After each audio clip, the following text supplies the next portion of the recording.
séquences qui auraient pu amener du débat et de la discussion autour de l'arbitrage. D'ailleurs, il s'en sort remarquablement vu le contexte. Alors, d'abord, la fameuse main dont parle Sébastien, est-ce qu'il fallait revoir les images, Benoît, autour de la main de Valverde?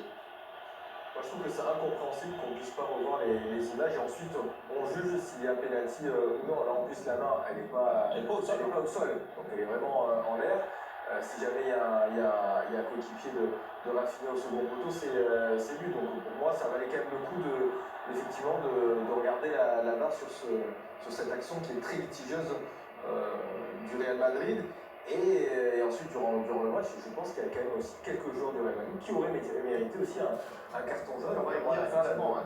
Asensio, il y a plusieurs fois. Bon, je trouve ça assez bizarre. Alors, autre séquence.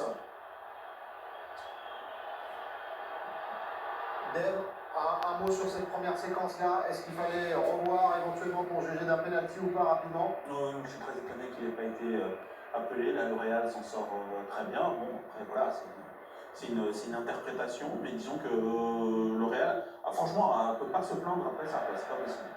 La faute d'Aurélien Tchouaméni qui lui a valu un jaune et le débat, il est autour du rouge. Est-ce que ça méritait le rouge sur cette action, Benoît? Là, c'est pareil, hein. Je pense que là, ça. Oh non, là, c'est mérite rouge.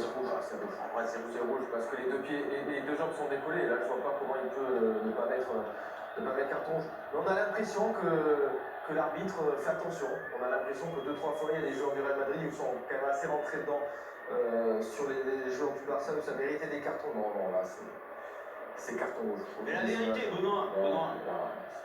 Oui, c'est vrai. La vérité, c'est quoi? C'est que quand on commente notamment des matchs PSG Marseille,